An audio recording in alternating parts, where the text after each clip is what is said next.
welcome. Oh. Woo.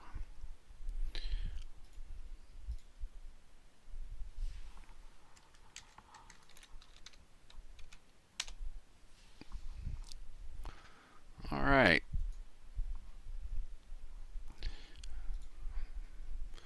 These are all of my some of my videos.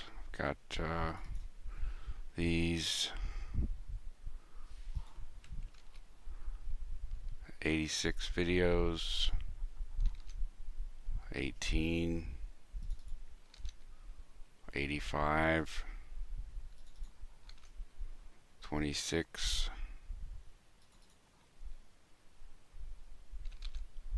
33,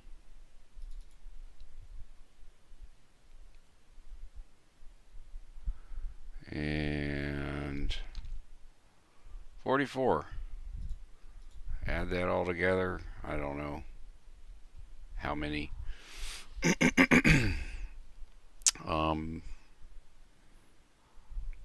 So we're gonna get rocking through them. Where was it? Here.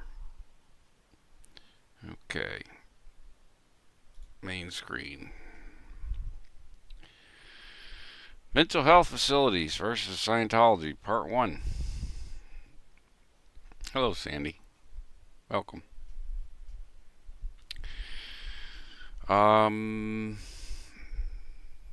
This date is accurate. October 10th, 2018, the day after I got out of mental health facility called Genesis in Breaux Bridge, Louisiana. And I'll explain some things that I couldn't before due to protecting my family, and yeah. So oh, let's get it queued up here. I'll wait 2 minutes. Hey Tish, I scheduled it for 2:45. I'll wait 2 minutes.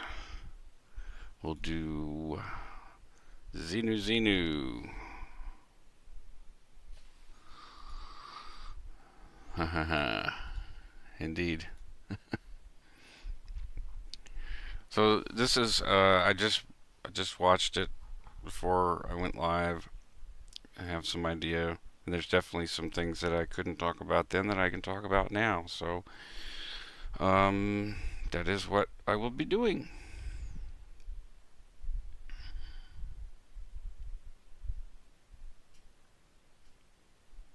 It's really cool to see that screen name after all this time. Hey Glitter.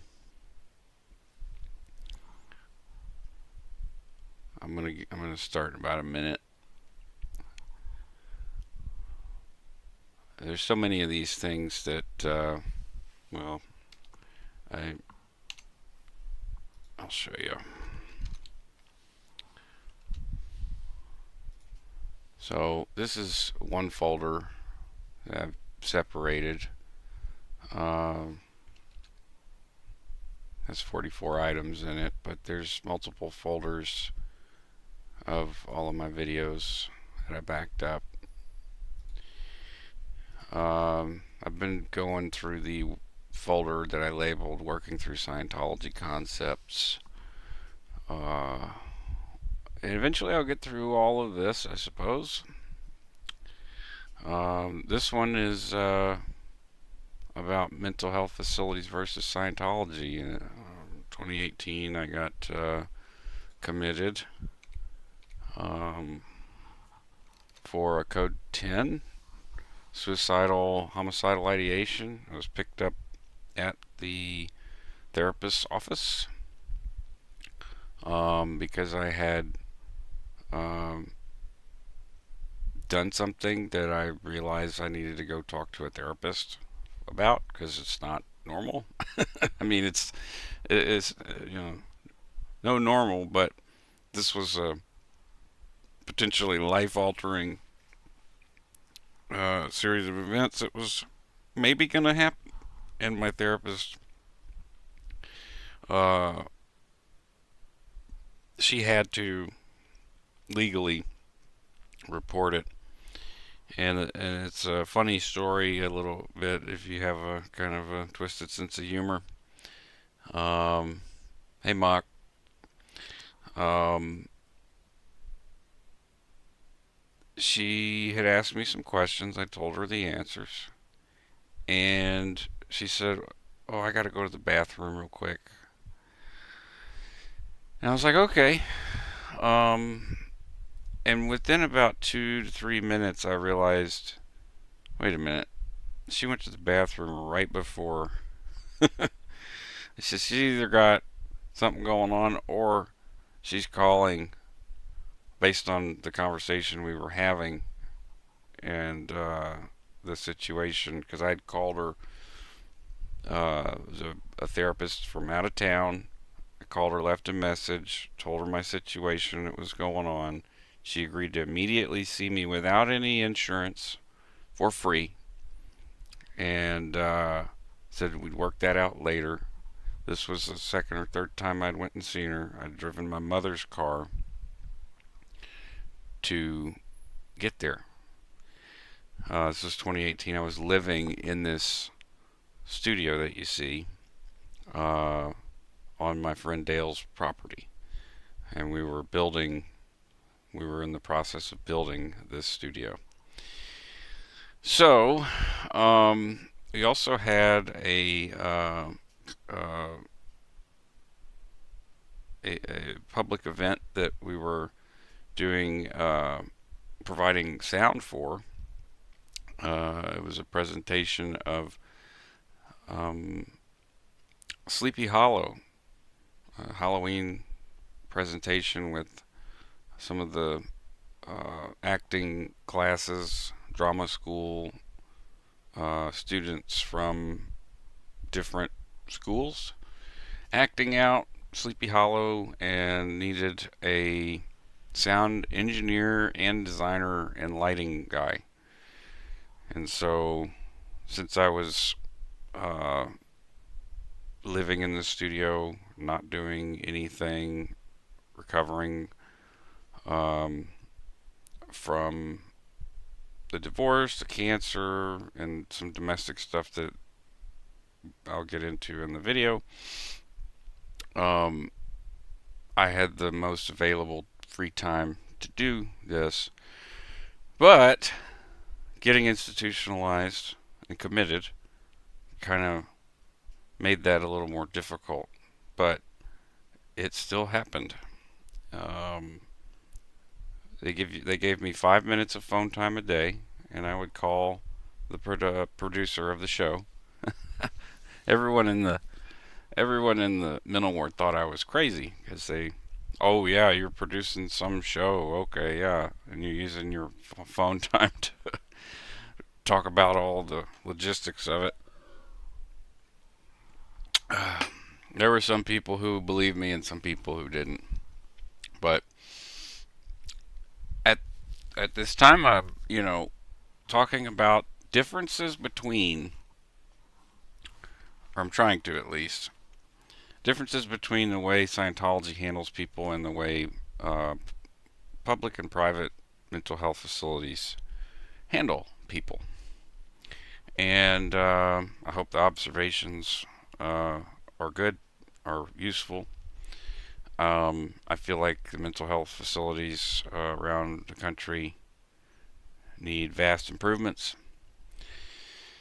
But at the same time, I cannot say that a break from reality wasn't a good thing for me at that time, because reality was pretty grim. So here we go.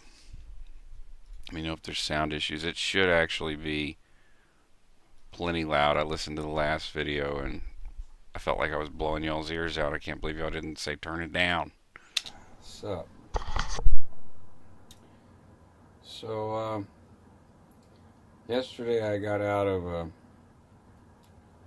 treatment facility in Breaux Bridge, Louisiana.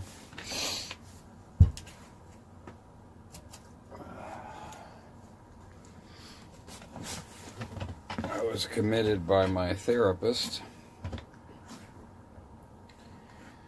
and wanted to talk about some of the differences between Scientology and psychology, or not necessarily psychology, because in treatment centers I don't see a lot of it from the doctors. Or the social workers. I see it from the techs. So the techs are the people, the nurses in training, or just, I guess, essential personnel for these facilities. And, there's very little training required. You don't have to have a cert to be a tech, but you do have to go through some training. And I found that the techs were ultimately way more compassionate and understanding of the denizens of the facility. Other patients. To be quite frank, they know more about psychology and behavioral, let's just call it talk therapy, and behavioral issues than the people running these facilities. I'm not going to call the facility out by name, but it's no big surprise to me that it's just a big Medicaid scam. This is why I never wanted to go back to a psychiatric facility or mental ward, psych hospital, because I was there twice when I was younger, and I saw the kind of things that occurred.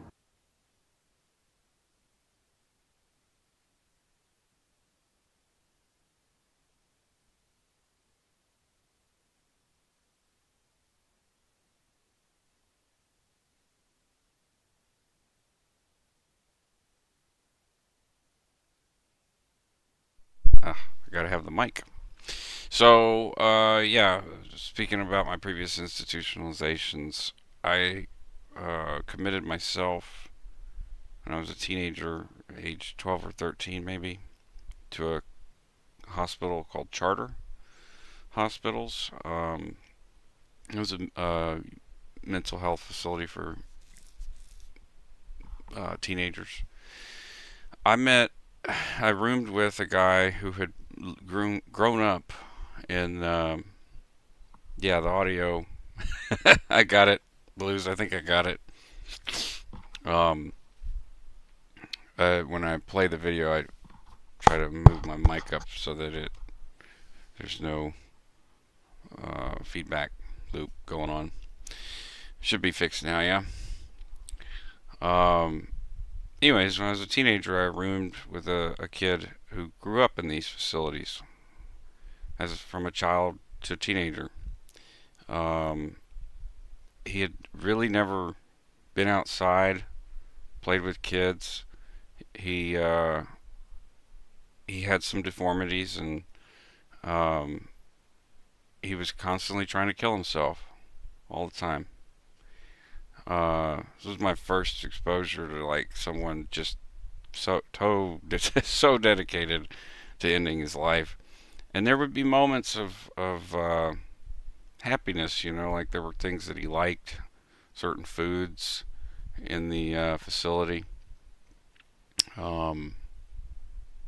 and but for the most part, he was made fun of constantly by the staff and other people.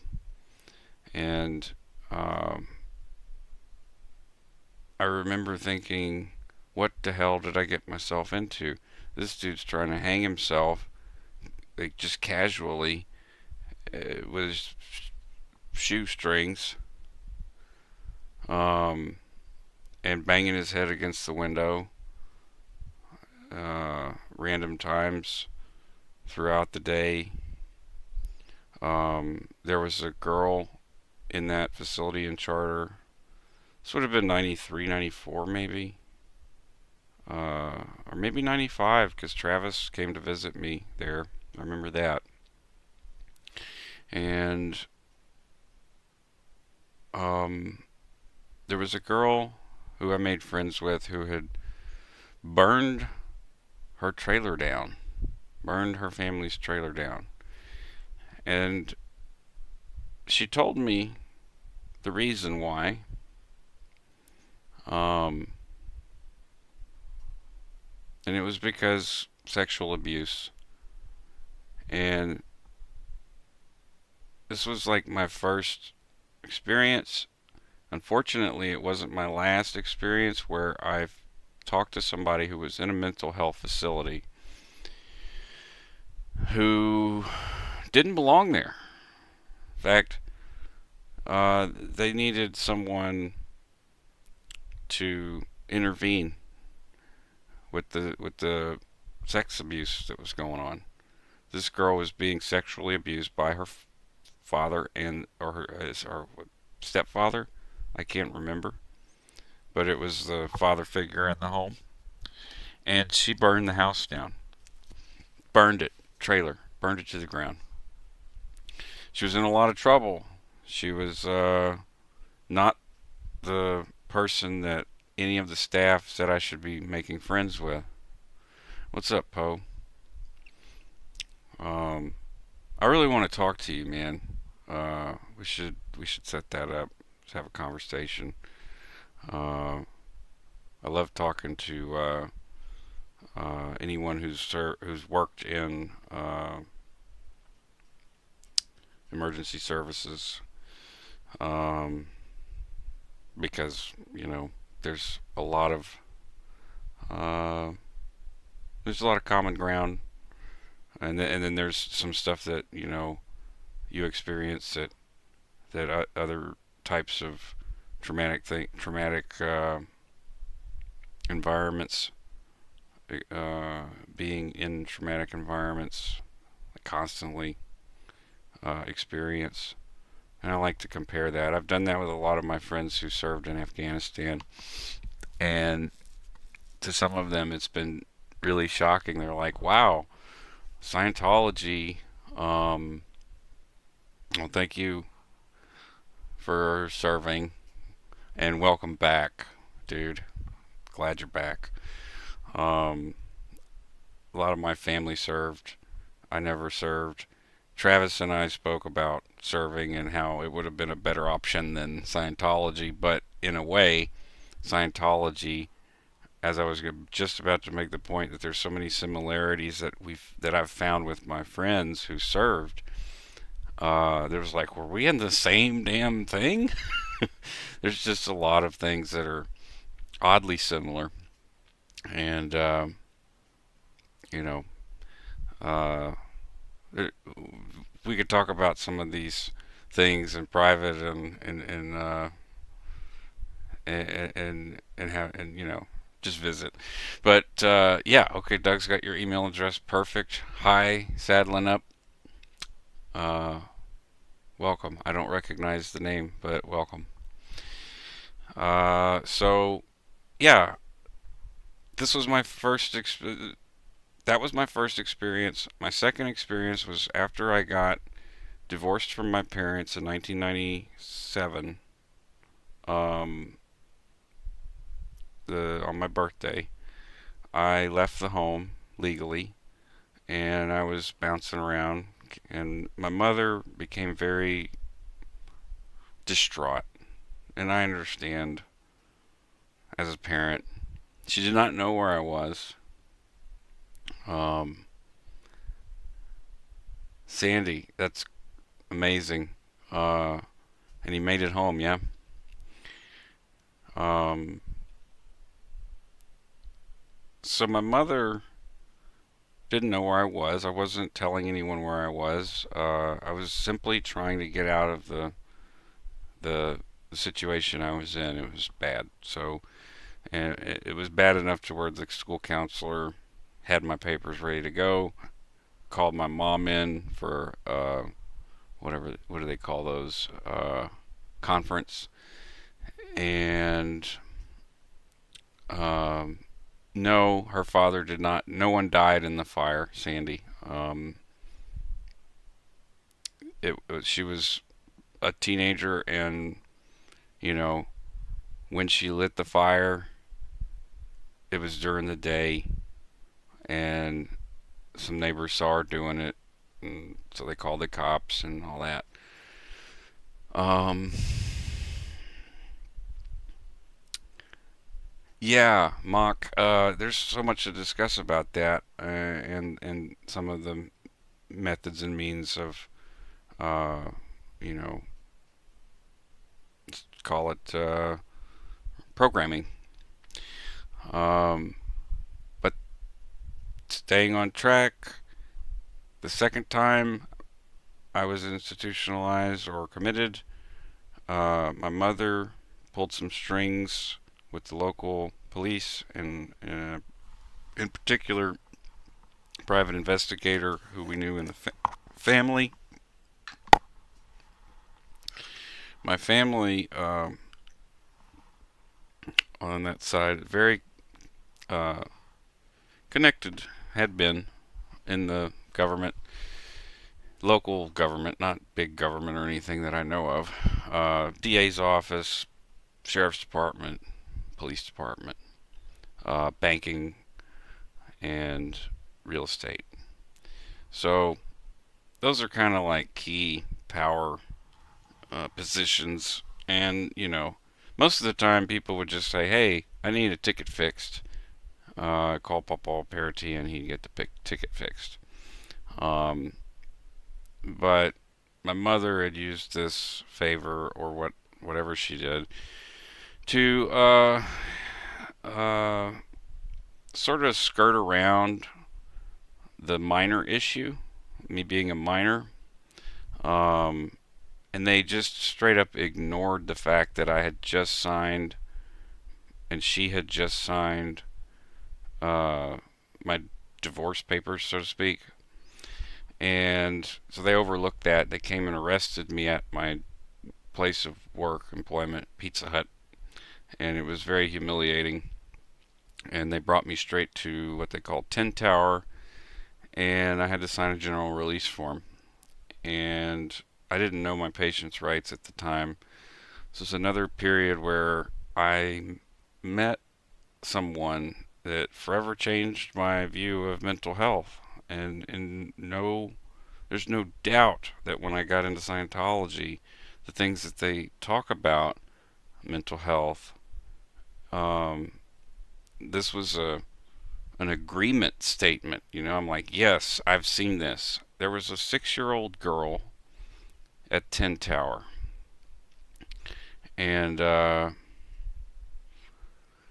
they call it 10 Tower, but 10 Tower's for the adults, and the 7th floor, I think, is for the minors. So I was in that portion. But there was a 6-year-old girl who was cutting herself, who was saying and pretending, or perhaps not, these what they call in Scientology valences, other personalities. She would talk like a demon, like she was possessed. She would cut herself and others. She would bite. She would claw, scratch. Um, and I believe that this girl had been sexually abused. I have no proof of that, but it just made sense to me. I'd been sexually abused. There was something familiar about the insanity that she was, um, acting out, and that's just how I felt. But she never. Now, I'm not saying she was friendly towards me. She definitely was not friendly towards anyone. She was like a feral child. Um, but she didn't get hostile with a couple of people. She never got hostile with me, but she would always be very alert and always like her eyes wide open watching. That perturbed me a lot, so much so that I was willing to take, well, for one, I had been removed from my job, and at 16 years old, like having a job at that time and having some income and a legitimate income, like, what am I going to do? Like, to me, it was a crisis because it's like, am I going to lose my job now? And what am I going to do if I don't have a job and I'm 16 and homeless? So I was very upset, but at the same time, they told me when I went in, I was very tight-lipped, and, you know, my mother had expressed a whole bunch of things, and I didn't say a damn thing. And I just accepted the 72-hour watch, and I complied with everything that they did because I wanted out, because I was missing my shifts at Pizza Hut, as silly as that sounds. So I started taking all the medicine they gave me, which was just a cornucopia, big cups, these little, you know, the little white cups, and it was just full of stuff. I didn't even ask what was in them, and um, and I just took them, and I was in a daze. Like that first day when I took my medicine, and they had me taking them 2, 3 times a day, God knows what. And at a certain point, halfway through, I was just sleeping all the time. They brought in a doctor, and they asked me to sign a piece of paper, and I signed it. And that night, they came in and put an IV in me. And I said, "What the hell's going on? Something maybe." And I just passed out. What they ended up doing, and I have very, very little memory of this, but I know that it happened. There is no doubt that this was not a fucking dream. Uh, and it was also very disturbing what happened. Um, they gave me the IV at night around 8 or 9 o'clock. And then, as the medicine took hold, they moved me from my bed to a gurney that was able to be moved upright, kind of like Hannibal Lecter. And they strapped me in. They strapped my arms together. They had the top part of a straitjacket, and I could not move my arms. And no faceplate or anything, but um, I remember being rolled into an elevator and going up to the 10th floor, 10 tower. And there was a technician that they rolled me into his little laboratory or whatever. And there were these spongy electrode looking things that they attached to my forehead. And then they gave me a bit. It's basically nothing more than a horse bit, except it wasn't made out of metal. It was like this really dense foam or something. And they put that in my mouth. It kind of wrapped around my head. And the technician, I'll never forget his face. And part of the reason I don't think I'll forget his face is because he was about to do ECT on a teenager, from which no real case history was present. And he started to, he explained and this part's murky, but he explained what was going to happen. He was going to send electrical current through my brain, and it was going to hopefully help with the depression and help with other things. And I mean, I'm stuck in a straight top part of a straight jacket with you know, what am I gonna do? Just okay. Like I can't. If I say no, I already apparently signed papers. And I remember the dial. There was this thing that he would turn, and he explained that as he turned it, I would start to feel tingling, and at certain points, he would, he explained this beforehand, and how I remember this, I don't know. I was so damn sedated, but um, that at certain points, it would get very uncomfortable and painful, and uh, and that if there was really no way for me to like tap out, right?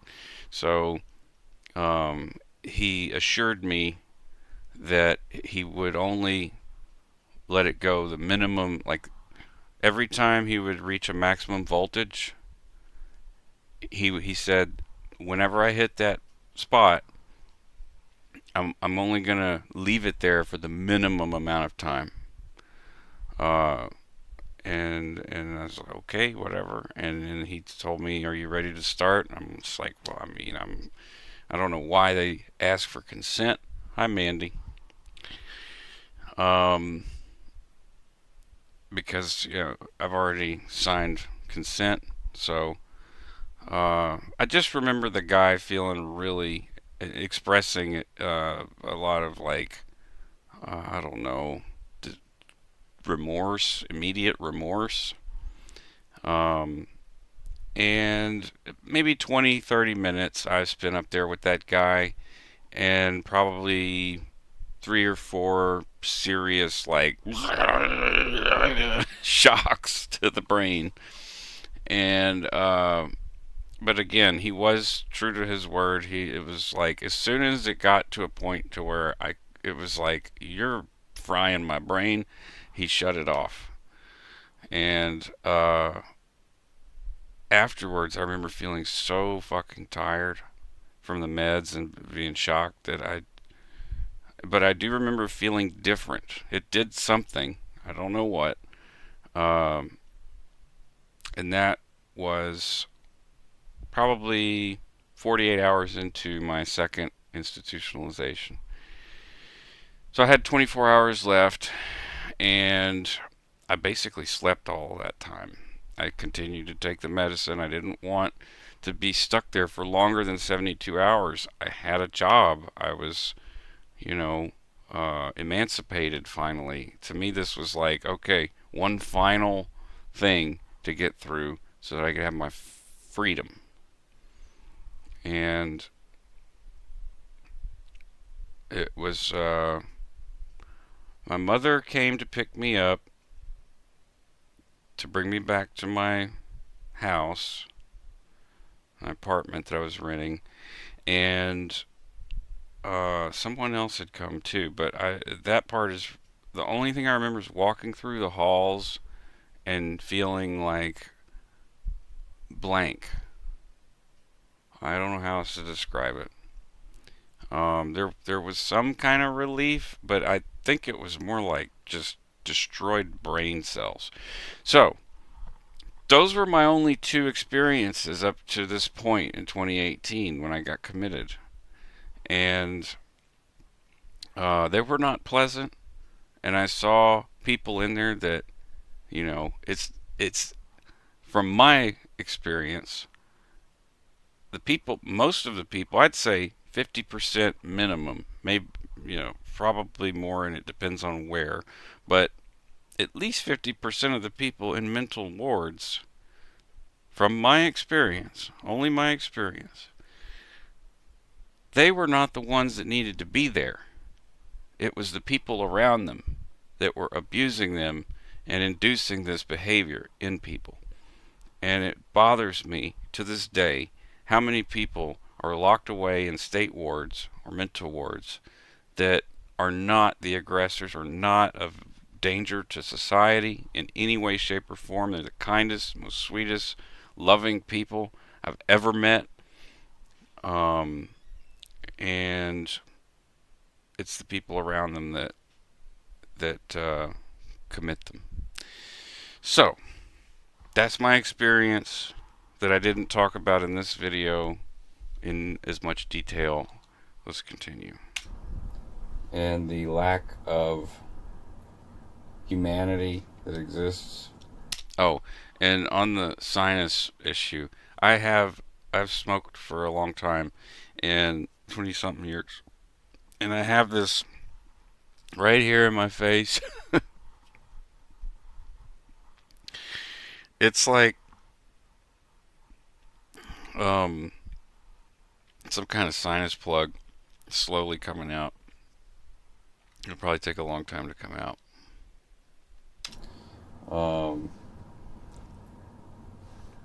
I'm not really trying to make comparisons. I'm not trying to, but for any Scientologist to say that psychiatry is bad is just a pot calling the kettle black.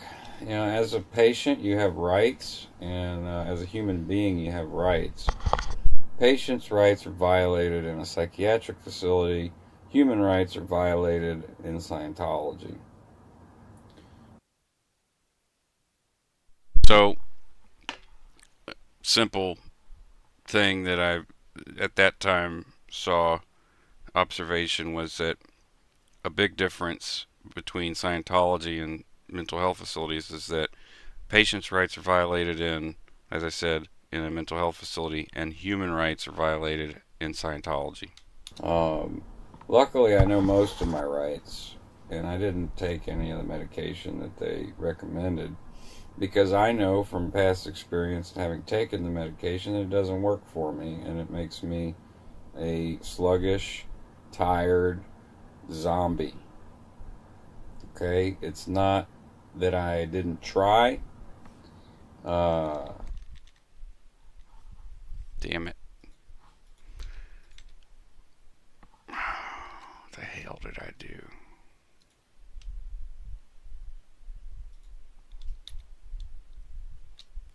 I must have muted it. There we go. Issues. Then, and behavioral psychology and behavioral, well, let's just call it talk therapy, or the social workers. Trying to find where or the social workers. I see issues. Then the people running these facilities. I might have to keep the timeline up so that I can keep track. But it's no big surprise to me that it's just a big Medicaid scam. This is why I never wanted to go back to a psychiatric facility or mental ward, psych hospital, because I was there twice when I was younger. Right, okay. And I saw the kind of things that occurred, and the lack of humanity that exists. I'm not really trying to make comparisons. I'm not trying to, but for any Scientologist to say that psychiatry is bad is just a pot calling the kettle black. You know, as a patient, you have rights, and as a human being, you have rights. Patients' rights are violated in a psychiatric facility. Human rights are violated in Scientology. Luckily, I know most of my rights, and I didn't take any of the medication that they recommended because I know from past experience having taken the medication that it doesn't work for me, and it makes me a sluggish, tired zombie. Okay, it's not that I didn't try. It's not that I didn't give the medication enough time. It's literally for me, and it's all about what works for you. I'm a dysfunctional zombie on on any kind of medication like a mood stabilizer. The doctor recommended to put me on an anticonvulsant that has some mood stabilizing properties, but I don't have convulsions. Well, it was a failed drug that didn't really work. Okay, so you're wanting to use it as a stabilizer for me? Oh, All right, so that's suck. the end of the first part. I had a phone call during that. Uh, this is literally the day after, so I was getting a lot of people calling me. Okay. So here's the second part of it. Um, Mandy, yes, I think that on my page there's a contact email. If you want to open another tab and check, if it's not there, then I can post it. I can post an email in chat that you can contact me at. Part two, I guess. Um, so I refused the medication, and it seemed that they wanted to keep me there until I was going to agree to take it. There was a social worker that came in, uh,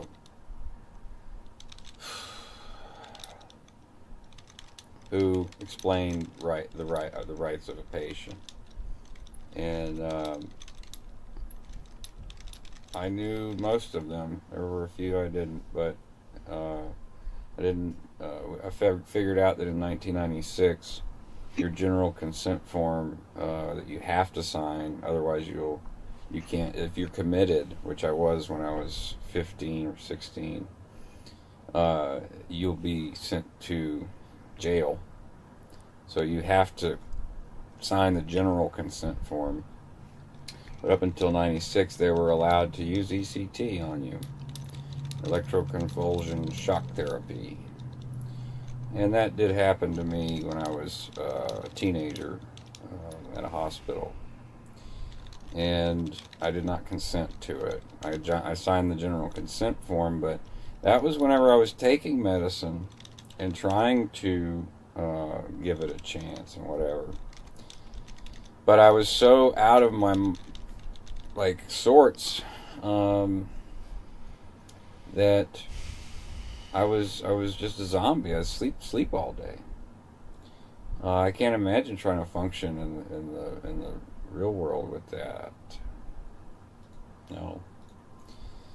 Um, it was a pretty big disappointment that I got committed, but I understand why. I was talking to my therapist. She was concerned about um,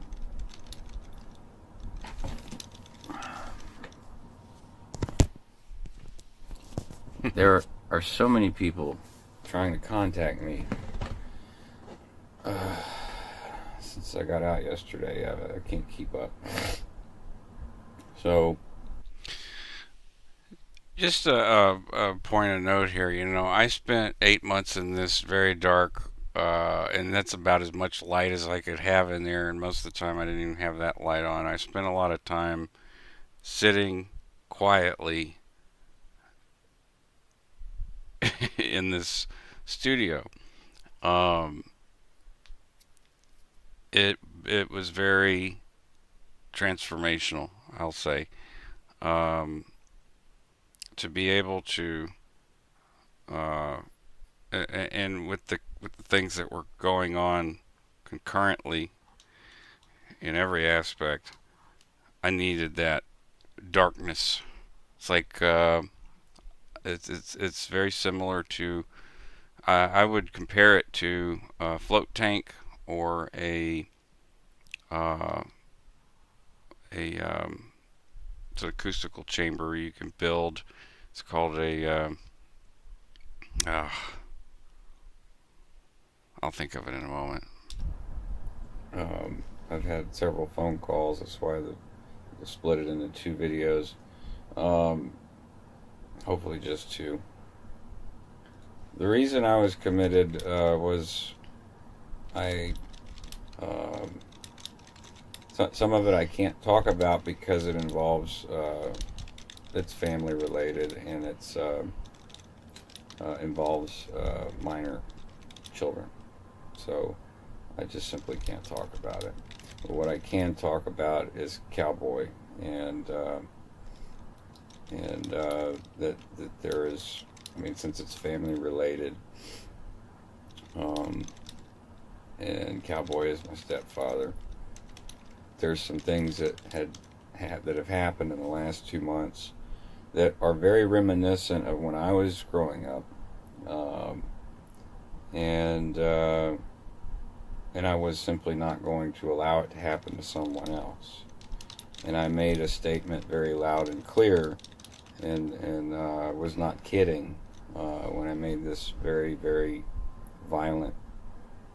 Uh, well, you could call it a psychotic break, I suppose. Um, Okay, so let's go back here because this is an important point because this gets to the things that I was not able to talk about at the time. It involved minor children, and you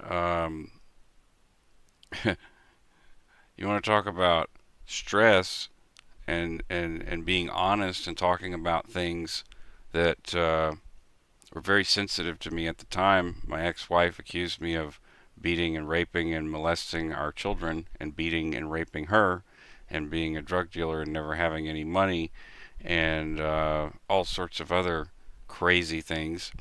This is a very sensitive topic, and I really, my attorney told me don't speak about it at all.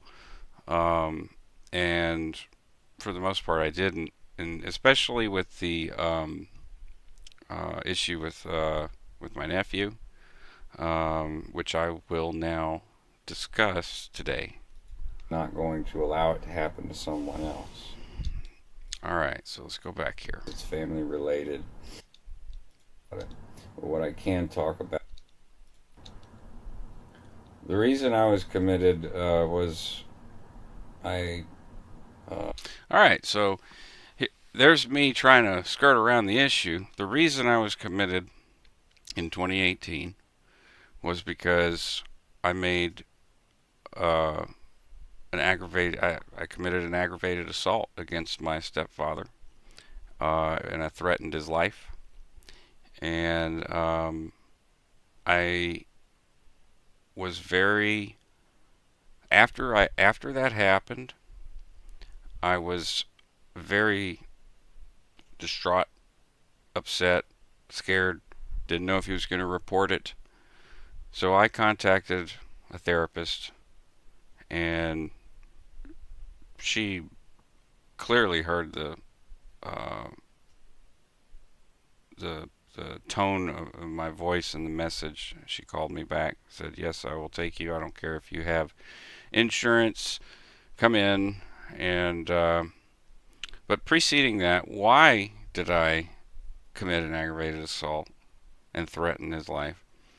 Well, my nephew, who was a teenager at the time, 14 years old, living in Houston, Texas, had been committing felonies, um, and he got caught. And my stepfather, being the type of person that he is, interfering and trying to control every aspect of the family, told me that he was going to get custody of, um, no problem, Mandy. You do what you got to do. Um, I know these broadcasts catch people, randomly at random times, but once they're up, they're up. You can always go back and listen to them. And you can, pop in your headphones and do podcast style if you like. Thanks for stopping by, and I appreciate you as well. So, my nephew been getting in trouble with the law and getting involved with some gang activity, cartel stuff, because he lived in a nice part of Houston, and there were lots of things to steal, and you know firearms are very valuable, and he was targeted by gang groups to as an inside guy. Um, he was targeted for more than that because he's a fourth degree black belt and very I mean he's a dangerous person. Even at 14 years old, he nearly broke my leg one time when we were sparring, and uh, Ira, my stepfather, while we were working together still at the family business, was constantly, incessantly bitching about my brother Maynard and uh, and my nephew. So he said, "Well, I'm going to get custody of them, and I'm going to fix that boy." Well, you know, the whole saying of "it's not what you say, it's how you say it," and then me knowing him, having grown up with him, having seen the kind of things that he's capable of with my brother, my mother, my other brother, myself. Um, I, in my mind, I knew what that meant. He was going to get custody of my nephew and literally browbeat him, physically beat him, emotionally manipulate him, uh, enslave him into obedience. And that day, I remember that day, I was leaving work and I called him and I said, "Hey, bud, we need to go.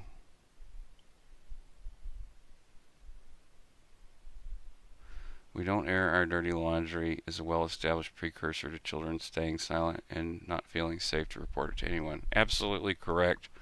I even still have some of that in me when I saw that comment, um, that maybe you were like, "Hey, bud, don't air your dirty laundry," but again, that's in the latter part of your statement. It's absolutely true. Staying silent, not feeling safe to report it to anyone. Um, and Tish, Cowboy still shouldn't be allowed to be around children. Unfortunately, he gets to see my kids when he wants. Him and my ex-wife have a working relationship. He sold her the house for a song and essentially for access to my kids. Now, that being said, my mother is also uh, actually between her and I and Vanessa are the primary people and parents, parental figures around my children, aside from the school. So, and slowly, it's a painful process. Slowly, the school system, the legal system, is getting wise to what's happened. I was taken to court last year in September for arrears and child support. Well, the thing is that in the final judgment, the judge saw that the allegations that were thrown at me ruined my career, and and the expenses that I incurred during the 2 year long high conflict divorce with two attorneys um, cost me everything that I had. I didn't have much. I was still recovering from Scientology. I was just beginning that journey and didn't have much to show for. So I lost all of that over a period of years. It was slow, it was painful, and so has been the recognition of what happened retrospectively. Um, It's slow. The teachers are now understanding that my son Stone, needs some developmental assistance, and and that there are issues. Just say that. So the uh, the idea of Ira getting custody, which he has the money and the influence to he had that to make happen, um, scared me, and it angered me to a point to where I really was psychotic. However, as I'll say later in this video, I was totally psychotic, but righteously so. Um, and you can take that however you want it. But I think anyone who's been in these kind of situations, doesn't matter if you're like someone like Poe or me, who's been, in an abusive family most of their life, or an abusive culture um, for another part of their life. It doesn't really matter who you are. If you experience this enough, then there is a certain amount of contained, explosive, but contained um, rage. I would say blind rage, Tish, but um, this wasn't blind. This was very focused, because I called Cowboy and I said, "Hey, Cowboy, we're going to go for a ride when we get home." I didn't ask him. I told him. I said, "We're going for a ride when we get home." And because I told him, and because I was being an alpha in this situation, and I didn't give him an option, he did, you know, because a lot of these people are cowards, including Ira. He did, oh, okay. So, I to explain what I did, which I didn't in this video that I'm aware of, is I took him out to an old bridge where it is known in folklore where they used to hang and lynch people. And this was a place for him where he got there in admiration, like, oh, the good old days where we could just lynch people. And, you know, I took him there because for me it was a symbolic, you know. I went there with the intention of either killing him or him killing me. Sandy, I would say that the HPPD, uh, it went undiagnosed for a long time, but I'd say that it really was a diagnosis in my early 20s, around the same time you could, have symptoms diagnosed of schizophrenia, and that was a diagnosis that I had gotten at Charter. But um, there's a lot of, over the years, as I've been evaluated, there's just not enough symptoms of schizophrenia, and it falls more under the HPPD and major depressive disorder. Those are my diagnoses as of now, and those have stood for the last 4 years or so. So I have a knife somewhere, and I took my knife with me.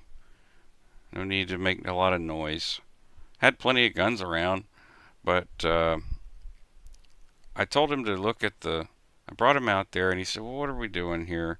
And I said, "Get out of the truck." It was I was being very hostile with him, and he pretended to not know why, and perhaps he didn't know why.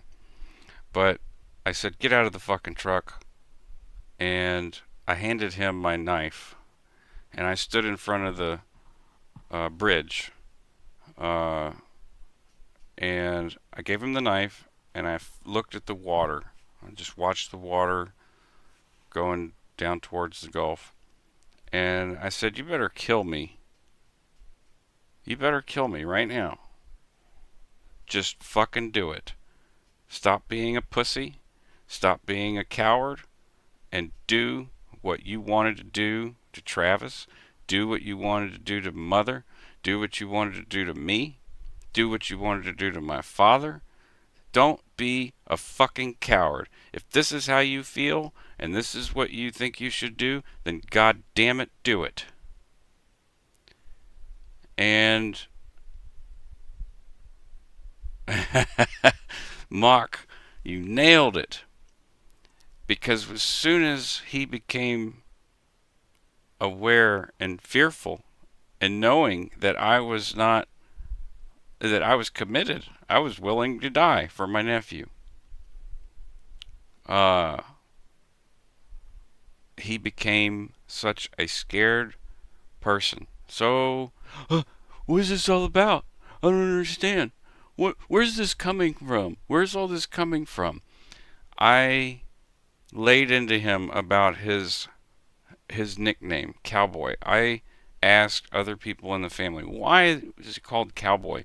Well, if you look into the history of cowboys, that's not a good name. Some people adopted Cowboy as a moniker that isn't sort of like the real cowboys, the Red Sashes. The Red Sashes were the original cowboys, and they were psychotic, murderous, uh, deviants. This is probably not too nice of a thing to say. But the reason he was called Cowboy, according to Aunt Biddy, one of his mothers, so to speak, um, and Aunt Sally, uh, and grandmother, his mother, was because he was so you could not tell him. He would not listen. He had to control everything. And in their mind, from their historical perspective, cowboys weren't a positive thing. It became a sort of endearing term to call him cowboy, and everyone in the family called him cowboy. But the reason he was called cowboy was because he was a psycho, and I explained that to him. You know, I'm not sure if he knew. There were parts while I was talking where he was just, as you said, Mock, he became just a quivering pile of fear and reverted to a child, a scared child. What's going on? I'm scared. I'm scared. And I wasn't having any of it. I wasn't having any of it. So I took the knife from him and I threw it on the ground and I said, "This is your last fucking chance." Um, and he said, "I'm not doing it." And so I picked up the knife and I put it on his chest and I said, "I ought to fucking kill you. If you think you're gonna do to my nephew what you did to Mark and me and Travis and my mother, I will kill you right now." And I was holding the knife so hard that I think I tore something in my shoulder.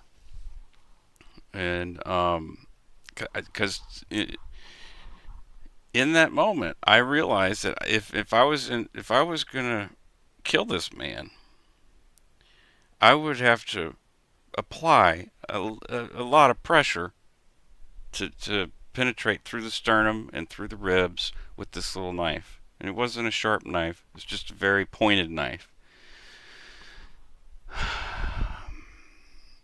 The look in his face, the fear in his eyes, uh, and standing up to him in such a dramatic way, uh,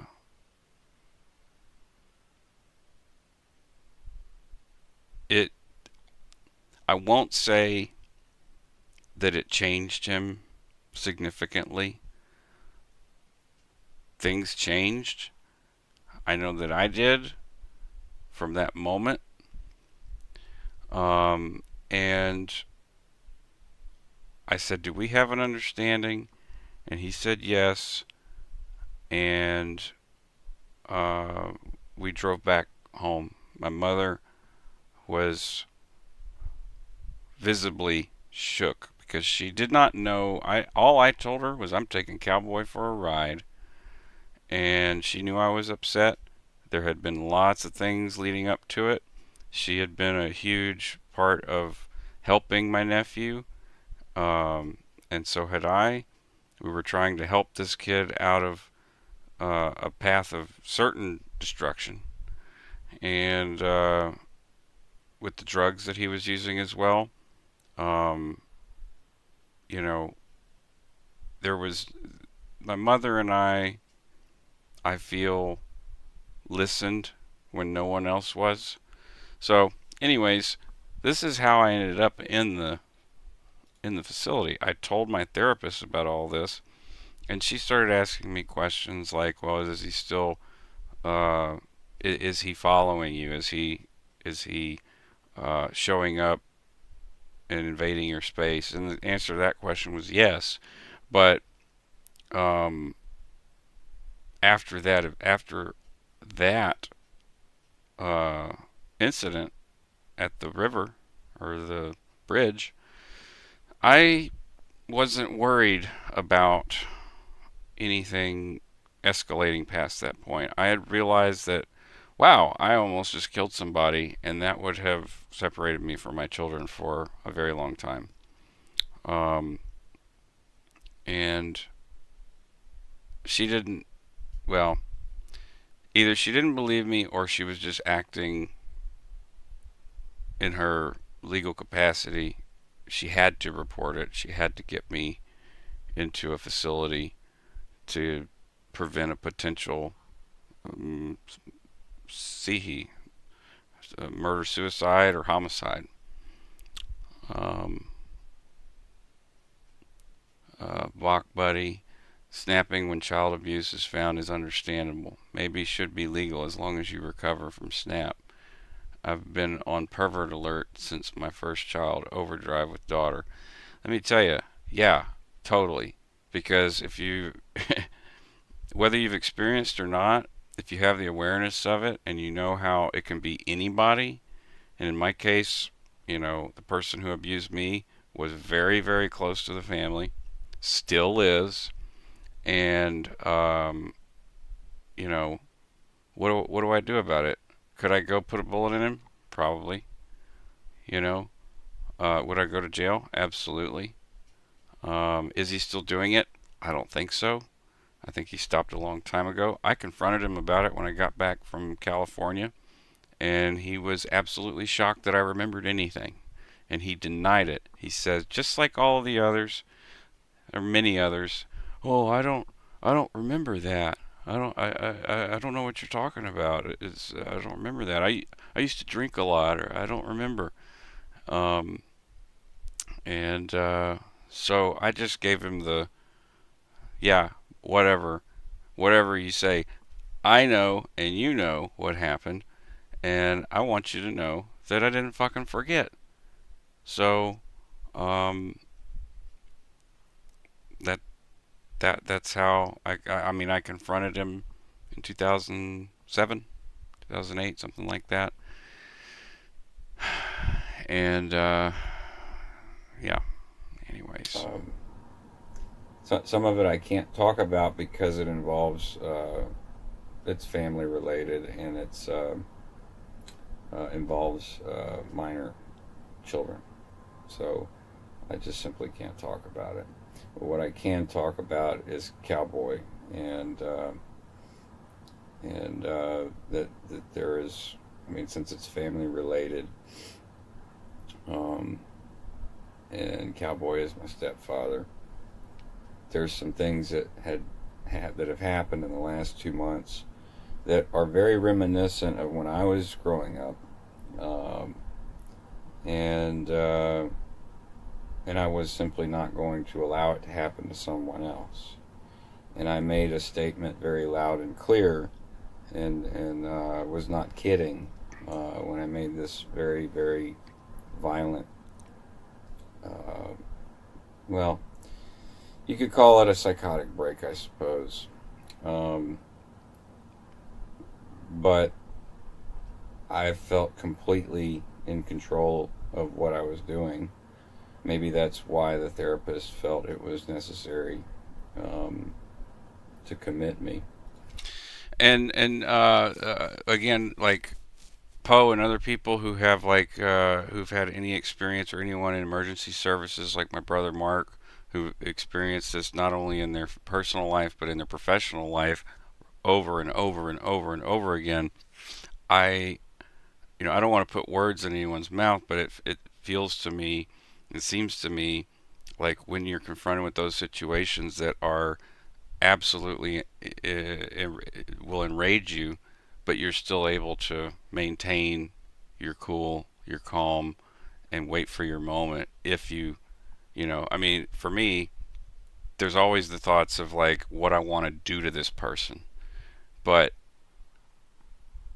I don't, because it will affect my life in a way that affects everyone that I'm connected to, including my children. So there is a rational aspect in that kind of like psychotic moment. Again, I don't want to speak for anybody, but myself, I've been in situations where I feel I was very psychotic and capable of doing horrible, terrible things to a person with no uh, remorse. However, there's a rational side at the same exact time that says you can't do that. You can't do that. So, yeah. I was arrested on site and detained and brought to a hospital where I was held for 6 hours and sent to this facility for 7 days. And I was so close to getting out of this because I realized about 10 seconds too late, literally 10 seconds too late, when she called. I got up out of my chair, started walking outside, and they had just arrived. I saw my therapist pointing, and I just casually walked to my vehicle, pretending not to hear Mr. Sawyer, and I tried to open the door. I saw the policeman, Lafayette, Louisiana, come around the side. I had a split second thought to retaliate, and I didn't. But I knew what he was doing. He was getting out of my line of sight so that he could get behind me, and I had a split second thought to kick behind me, and if I'd have kicked him, then I'd have been assault on an officer. But he used way excessive force. He threw my ass against the vehicle uh, and cuffed me, and then they just dragged me into the car. He said, "Why couldn't we do it the easy way? Why couldn't we do it the easy way?" Um, and at that point, I got pretty angry, but I remained silent. I definitely um, I definitely exercised my right to remain silent. While I was there, watch any movie where there's a mental ward, and you get the standard variety of what's there. However, the staff, the techs, specifically the people who are paid the lowest, which in my opinion should be paid way more, were the most helpful because they treat you like a human being. Imagine that. So, like I said, I wasn't trying to make comparisons, but if I had to, it's that in these mental health system we have here in the United States, so far from what I've experienced, is my third time around, many many years later, hasn't changed much, except that when you sign a general consent, they're not allowed to shock your brain. Everything else pretty much the same. You have private institutions that are looking to make a buck off of Medicaid. And it doesn't really matter to them whether the people inside get help or not. What matters is that you use key phrases and that you go to the groups um, and talk, I guess. But the key phrases, it's language, okay? It all boils back down to language, which is what I was trying to tell some of the charge nurses, is that if you're going to group and you're asking people who are there what they do to cope and then not giving them any suggestions, you're failing miserably. If they knew how to cope with the situation they were in, they wouldn't be there. So,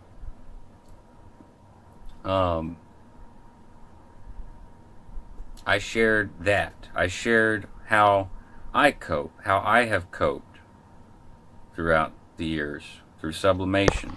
And believe it or not, this person did not, and this is not a social worker, this was someone, not that I know of, this was someone who was the doctor's assistant. Is actually a PhD doing a residency with that particular psychiatrist, and maybe she knew, and maybe she was playing a little mind game where she's like, sublimation, well, I don't know what that is, tell me. And getting someone from the group to explain to the group, because many people in a mental institution don't trust authorities, um, uh, use that as a springboard to get her to get some of her message across. But honestly, from her reaction, it did not seem like like when I said sublimation, she just had this quizzical look. So, but no way to know really. It was one of the last days I was there, and uh, they kept encourage go to group. It'll make it easier. At that particular point in time, I had to call my mother in to corroborate, is that the right word? My story, because I sounded like a crazy person to them. Uh, there's no record of any criminal activity Ira has ever done, even though he is a serial criminal. Um, and my mother had to confirm many of the things that, uh, well, I wasn't really talking to anybody except for the psychiatrist. And so generally, people will talk to the charge nurses, they'll talk to in group, and they'll talk to the techs, and they use all of that to sort of put a collage of your case together to determine whether or not you're a threat to society or whatever. And there was also someone who had escaped, and I had been accused of helping them escape, and it was laughable. Uh, but the thing is that what wasn't laughable was that the coroner, when they came to evaluate me, coroner was not convinced that I shouldn't be going to a state ward. And getting out of a state ward is no joke. If I'd have been put in a state ward, I might still be there. So, thank you, Mother, and all the angels watching over me, uh, that she was still around and could validate and corroborate my stories, because the social workers were not that. They were very suspect of me. I sat in Lotus at the end of my bed for about 7 days and only went out to eat breakfast and lunch and dinner and have coffee and smoke cigarettes. Other than that, I was sitting like this. Every thought that I would have, I would just imagine as a cloud disappearing because there were so many thoughts. And many times I see people, when I've been institutionalized, people come in and their emotions just overflow. It's that moment of they can't take it anymore, and so they lash out at the staff. They have their psychotic break. Many times that's a good thing for them because afterwards they feel much better. They couldn't do that in society. In the mental ward, you can be as crazy as you want. Sometimes I feel like they want you to do that, to lose your mind. Um, it gives them all sorts of, uh, reasons to test medicine and oh God, don't get me started on pharmaceutical companies. But um, yeah, truth seeker, your therapist in her heart of hearts may not have wanted to report you. She didn't. She didn't. I was her first code 10 that she ever reported. She was a new. She had a new practice. She was absolutely mortified when I went back to her after she committed me. Um, Understandably, like because I never showed any sort of emotion about it, one way or the other.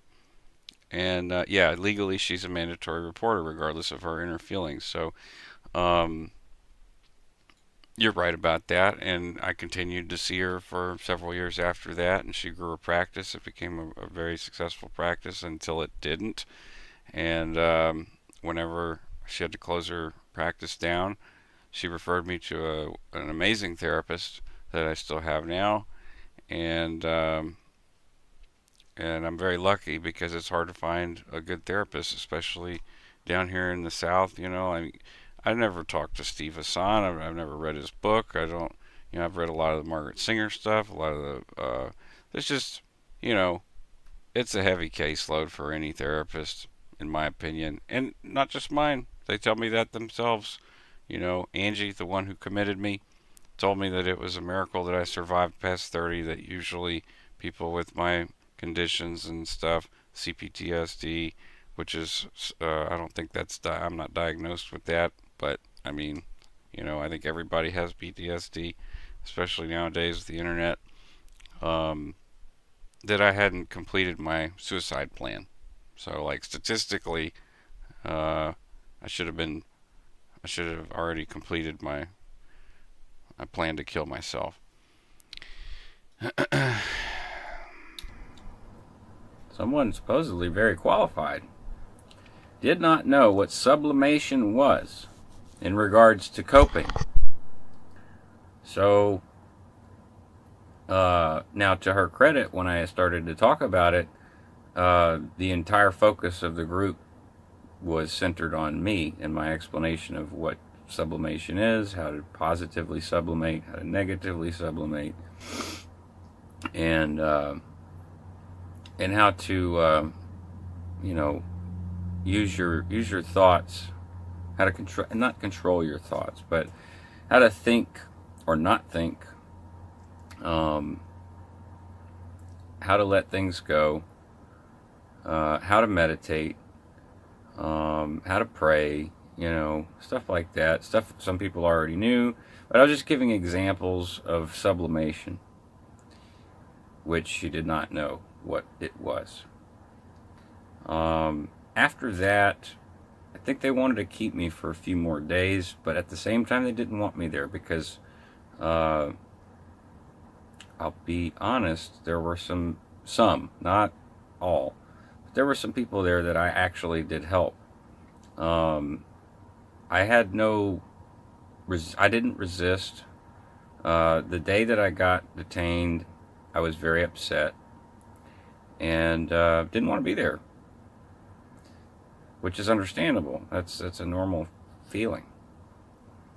But once I got there, I realized that's where I was, and I got to make the best of it. So I meditated. I did my qigong. I did my exercises. I stayed in my room a lot. I didn't go to groups much until the end. And until I, met some people there that were that I felt comfortable talking to, that I saw were, in genuine distress and went there on their own, had themselves committed uh, into a system they had never been in, and were also very disappointed in. And I sure hope that they're all doing good.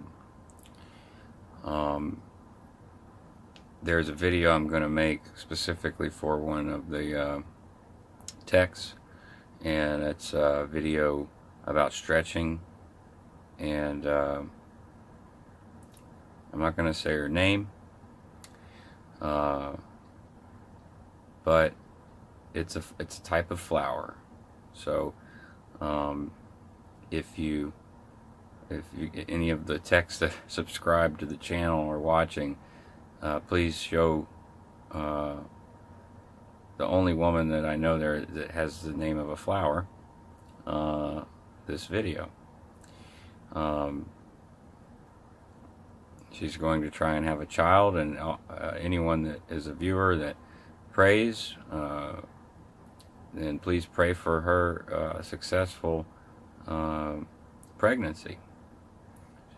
She lost a child. It's very traumatic, very sad, and I kind of desperately want her to have a child so that she can experience that. So, in a nutshell, the terms of my release essentially are that I am to have no contact with Cowboy. No contact. And it's really shitty, unfortunate, unfair. I don't particularly like it.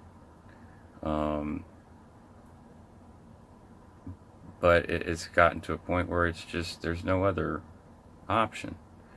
There really is not. It's such a toxic relationship, and has been for so many years, that there's no coming back from it. It's very unfortunate, and I love him, and I wish that it wasn't this way, because it's well, in a way, it's very poetic. I disconnected from my biological father, and now I'm setting boundaries, large, far, long boundaries with my stepfather. It feels like the same thing. So,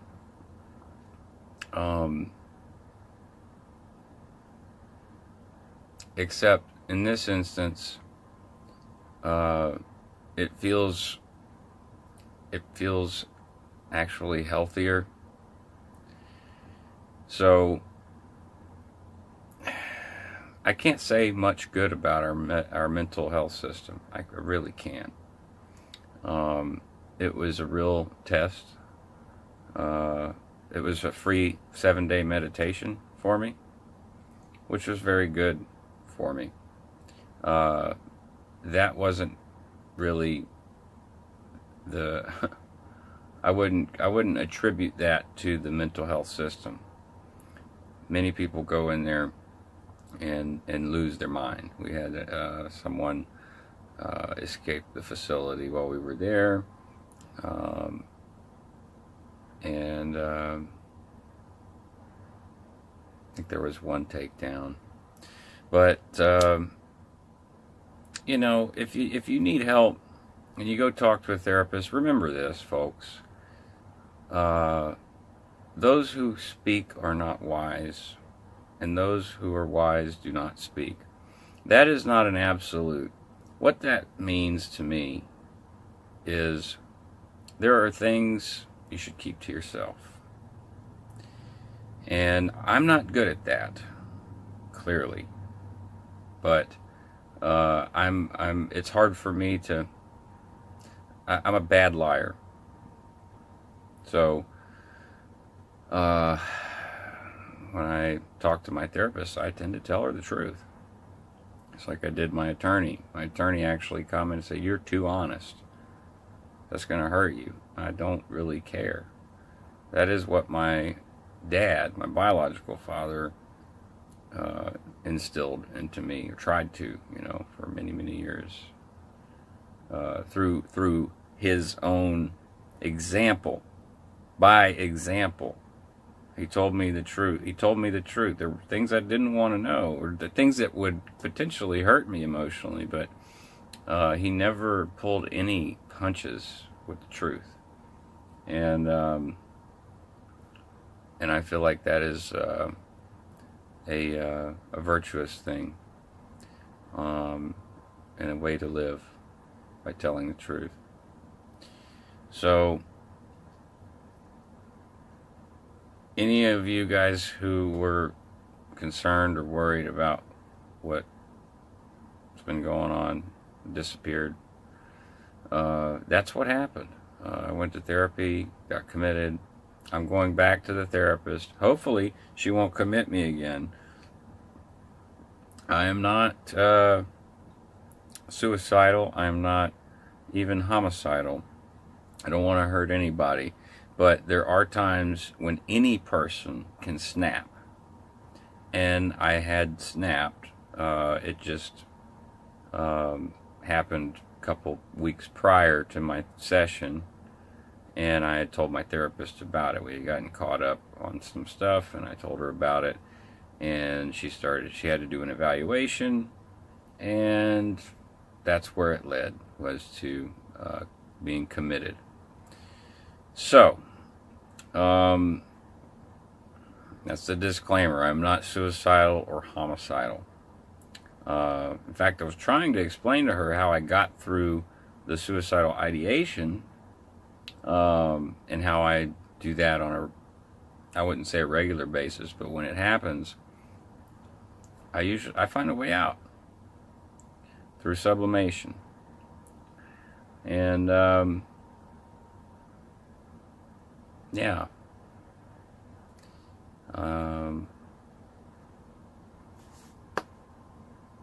Namaste, everybody. I'm tired as hell. Didn't sleep well yesterday. Had to go to the trailer to get some clothes. Stayed at a friend's house last night where nobody knows where I'm at. Like, nobody knows where his place is, which I like. And the studio is also in a very clandestine location. So, there's a theater production that the studio is doing, and it's Sleepy Hollow. It's a local theater, community theater. I'll be doing the sound and music for it, and when that's over,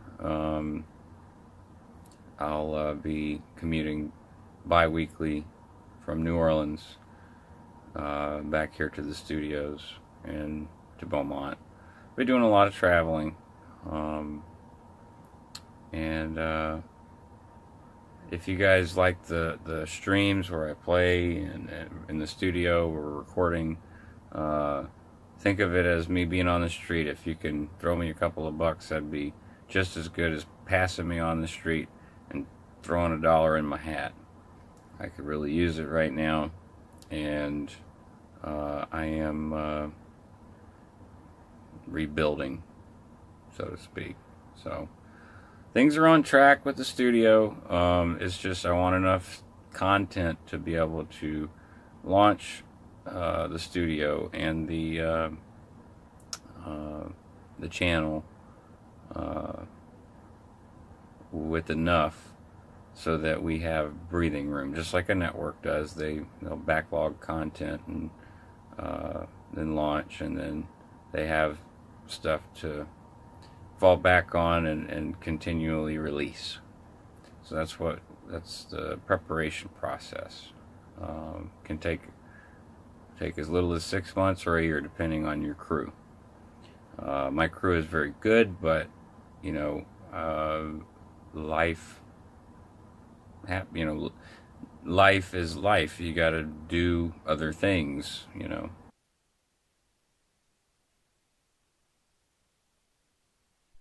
Got to turn the mic on there. At the end there, I'm talking about Octane Sound, which is a uh, studio network that my friend Dale and I come up with years ago, and he asked me to manage. So, you know, if you're interested in what that is, you can check out Octane Sound. Um, Otherwise, I'm just going to end off with a song. And how about this one from 2004? Was featured in a um, Udo Kier movie called Pray for Morning, co-written with my friend Isaac Watts. And I met him in California while I was in Scientology. We recorded this song in Compton. And yeah, it's in some really cheesy B movie called Pray for Morning, called Steamroller Suicide.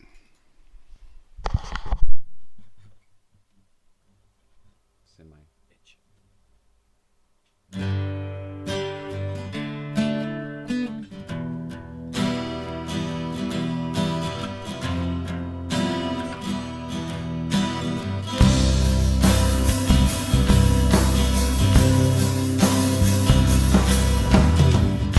You say you want to go meet the dead, 'cause you're so misunderstood by the living. I wonder what was done and what was said to make you feel so unforgiving.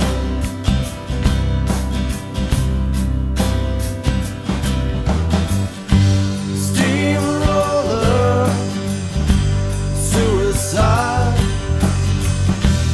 Come on, baby, let's take a ride. Don't need a ticket, it's already paid for your suicide holiday. For your suicide holiday today.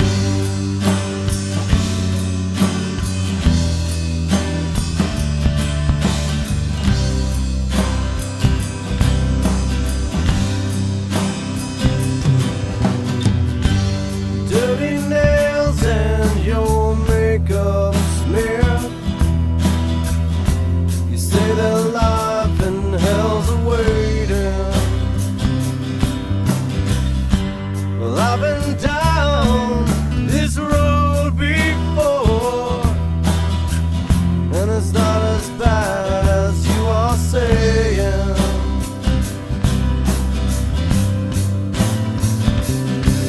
But your steamroller suicide. Come on, baby, let's take a ride. Don't need a ticket, it's already paid for your suicide holiday. For your suicide holiday today.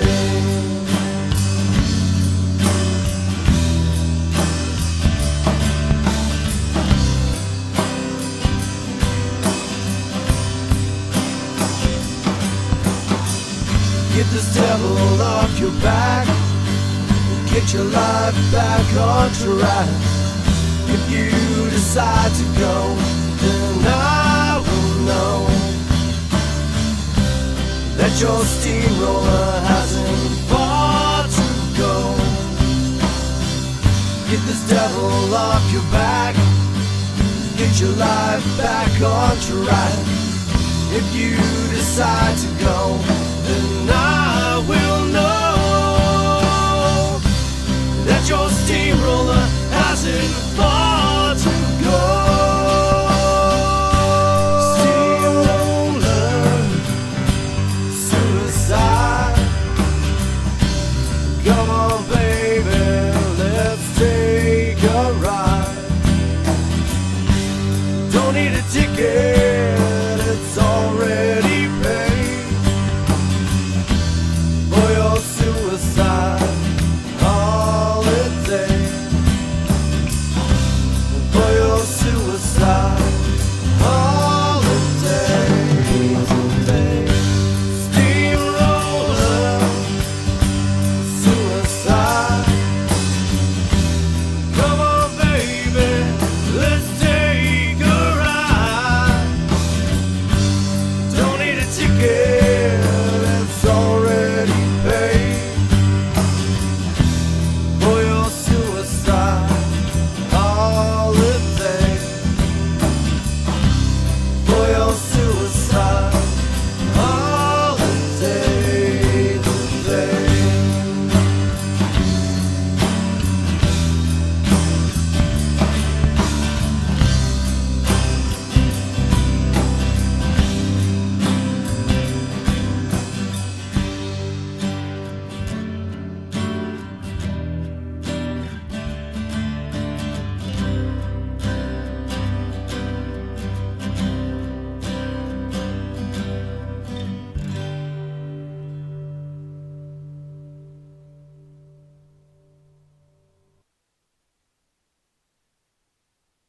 All right. So, if there's anybody who has any questions, this went longer than I thought. It's almost 2 hours. So we can round it off. It's an hour and 44. We can round it off to 2 if anyone wants to chat. Um, Borderline just showed up. Tomorrow, just to remind everybody, as per usual schedule, Doug and I will be broadcasting at, it's 4 p.m. Central Time, 10 p.m. British Time, London Time, and 2 p.m. West Coast Pacific. And we will be covering upper indoctrination training routines. Cool. See you tomorrow, Tish, for sure.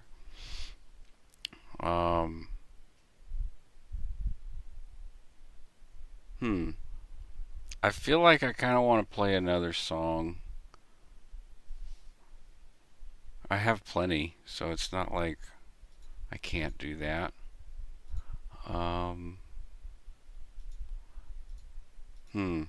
I guess show of hands. Oh, I hate doing that. Audience participation. I was trying to think if I should play an instrumental or one with words.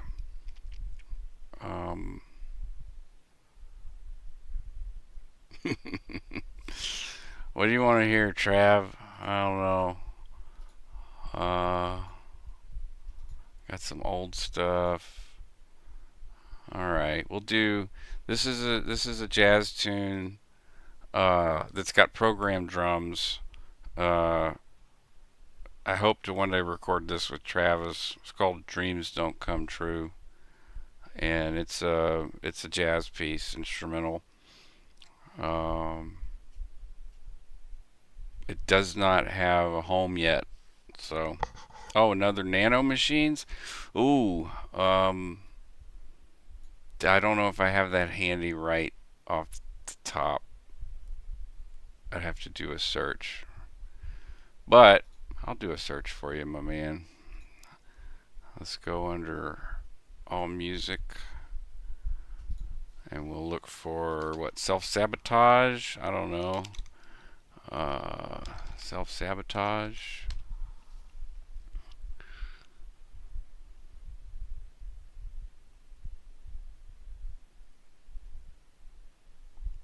Self-sabotage. Here we go. So this is another one from 2004.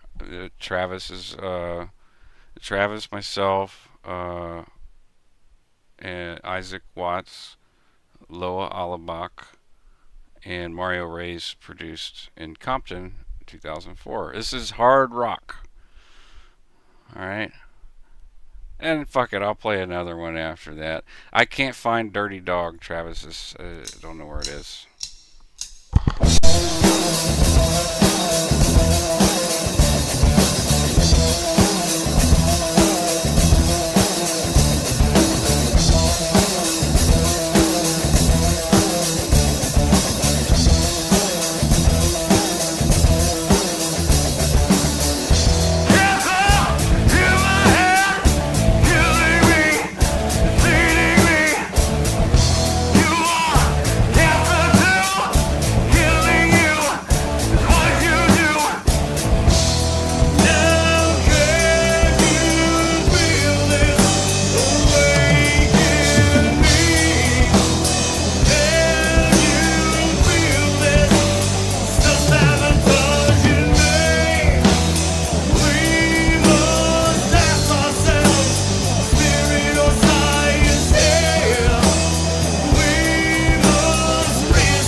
Favorite part at the end right here.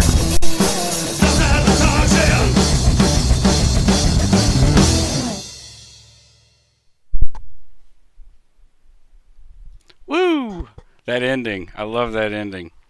Especially the bass run up. Alright. Borderline wanted to end off something a little more beautiful, chill, atmospheric.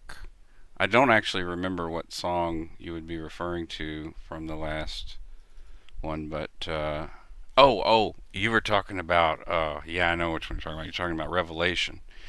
This would be a good one. Dreams Don't Come True. Wrote this around 2016.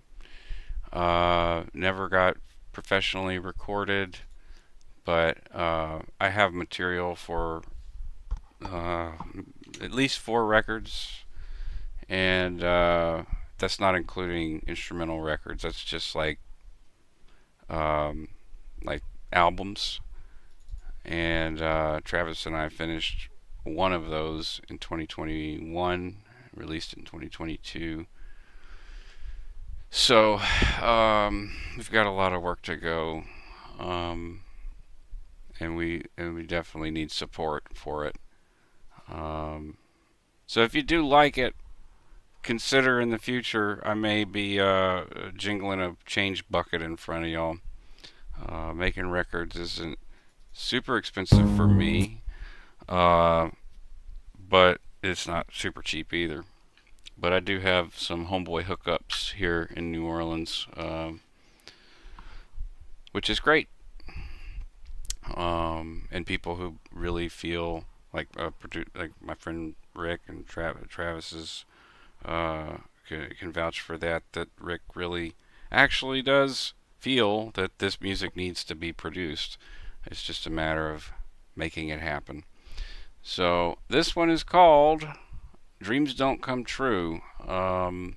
Written around, I don't know, time period 2014, 2016.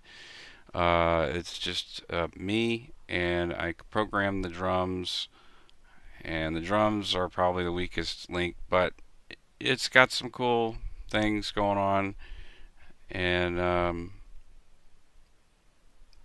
1:52:48, perfect timing. This will be the last one, and then I'll cut the broadcast and see y'all tomorrow. But we can chat in the meantime. Dreams don't come true.